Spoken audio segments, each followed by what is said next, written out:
26 नवंबर 2017 श्वेता अपने हस्बैंड सुधाकर को एनेस्थीसिया का इंजेक्शन देकर बेहोश करती है।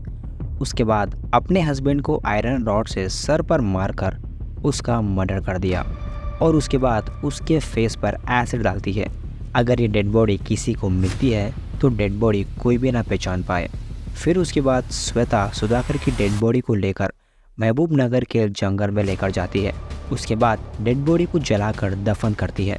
लेकिन सवाल ये आता है कि एक वाइफ अपने हस्बैंड को जान से क्यों मारेगी, जबकि उसका हस्बैंड एक अच्छा शरीफ इंसान था।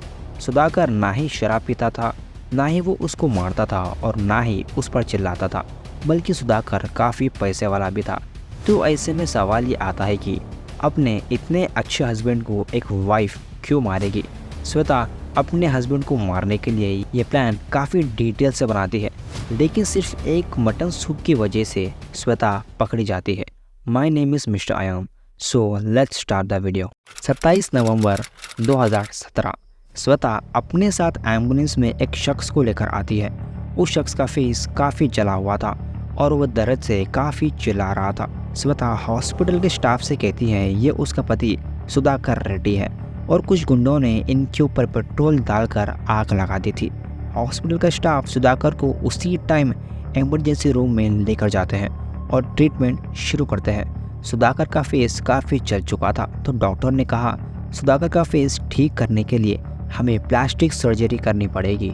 तो श्वेता प्लास्टिक सर्जरी के लिए रेडी हो जाती है, लेकिन प्लास्टिक सर्जरी एक कॉस्टली प्रोसेस होता है क्योंकि सुधाकर पैसे वाला था और सुधाकर को यह अफोर्ड करना भी आसान था। फिर श्वेता ने अपने फैमिली मेम्बर्स को बताया। सब लोग भागते हुए हॉस्पिटल आते हैं। सुधाकर का फेस इतनी बुरी तरीके से चल चुका था जिसकी वजह से वो साफ नहीं बोल पा रहा था। धीरे धीरे सुधाकर ठीक हो रहा था, तो डॉक्टर ने सुधाकर को लिक्विड फूड खाने को कहा। सुधाकर को मटन सूप काफ़ी ज़्यादा पसंद था, तो उसकी माँ ने उसके लिए मटन सूप लेकर आती है, लेकिन सुधाकर ने सूप पीने से मना कर दिया। सुधाकर के भाई ने भी उसे काफ़ी ज़्यादा फोर्स किया था, लेकिन वो सूप नहीं पिया। डॉक्टर्स का कहना था कि ऐसे टाइम में पेशेंट्स को अपने फेवरेट फूड खाने का मन करता है, लेकिन सुधाकर सूप नहीं पी रहा था। तो ये बात सुधाकर के भाई को कुछ ठीक नहीं दिखी और उसके भाई ने नोटिस किया सुधाकर के बैठने का, उठने का और बोलने का तरीका काफ़ी चेंज हो चुका है। सुरेंद्र बिना कुछ सोचे समझे पुलिस के पास चला गया और उसने पुलिस को पूरी बात बता दी। उसने कहा कि कैसे उसके भाई पर हमला हुआ है, लेकिन उसके वाइफ ने अभी तक कोई पुलिस कंप्लेंट नहीं की। सुरेंद्र ने कहा जो हॉस्पिटल में है वो उसका भाई नहीं है, वो कोई दूसरा शख्स है। पुलिस को कुछ भी समझ में नहीं आ रहा था, तो पुलिस ने एक इन्वेस्टिगेटर को हायर करती है। तो उस इन्वेस्टिगेटर ने कहा अगर हमें पता करना है वो आपका भाई है या नहीं तो हम फिंगरप्रिंट से पता कर सकते हैं। और उस इन्वेस्टिगेटर ने काफ़ी सीक्रेटली उस शख्स के फिंगरप्रिंट ले लिए और सुधाकर के आधार कार्ड से लेकर बैंक अकाउंट तक मैच करने लग गए। और कुछ दिन के बाद रिजल्ट सामने आ गए, फिंगरप्रिंट्स मैच नहीं हुए। ये तो पता चल गया था वो सुधाकर नहीं है, लेकिन वो है कौन?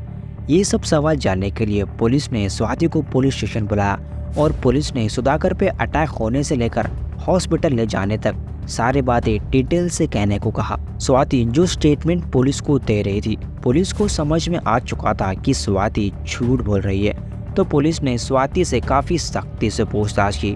कुछ देर तक वो कुछ भी नहीं बोली, लेकिन कुछ टाइम के बाद वो रोते हुए सब कुछ सच सच बताना शुरू करती है। 2014 में श्वेता की सुधाकर से शादी होती है। सुधाकर एक बिजनेसमैन था और श्वेता एक नर्स थी। उनके 2 बच्चे थे। सब कुछ अच्छा चल रहा था, लेकिन शादी के बाद से श्वेता को बैक पेन शुरू हो गया। सुधाकर अपनी वाइफ को डॉक्टर के पास लेकर जाता है। डॉक्टर ने श्वेता को फिजियोथेरेपिस्ट सजेस्ट किया। इस फिजियोथेरेपिस्ट का नाम राजेश था। श्वेता अकेले ही फिजियोथेरेपिस्ट जाने लगी।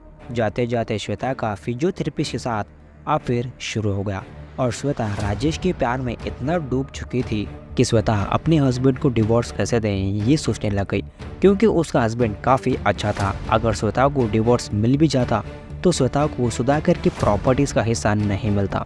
दोनों काफ़ी दिनों तक सोचते हैं।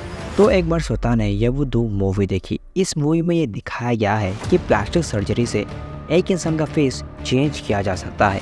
दोनों लगभग उस मूवी को 20 बार देख चुके थे और स्वतः राजेश को सुधाकर की तरह बैठने की, उठने की और बोलने की ट्रेनिंग दे रही थी।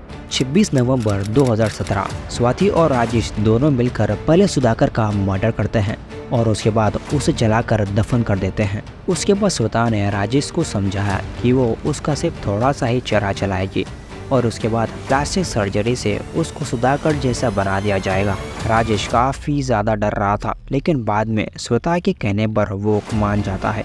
स्वाति धीरे धीरे राजेश का चेहरा जला रही थी और उसके बाद श्वेता राजेश को हॉस्पिटल लेकर जाती है और हॉस्पिटल में राजेश को अपना हस्बैंड सुधाकर बताती है। ये लोग पकड़े ना जाते अगर राजेश मटन सूप पी लेता।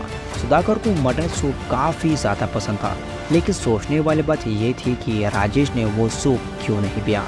प्रॉब्लम यहाँ पर ये थी कि राजेश एक वेजिटेरियन था, इसीलिए उसने सूप पीने से मना कर दिया। अगर वो सूप की एक स्पून भी पी लेता तो सुरेंद्र को राजेश के ऊपर शक ना जाता और ना ही वो पकड़े जाते। वैसे आपका क्या कहना है इसके बारे में हमें कमेंट्स में ज़रूर बताएं।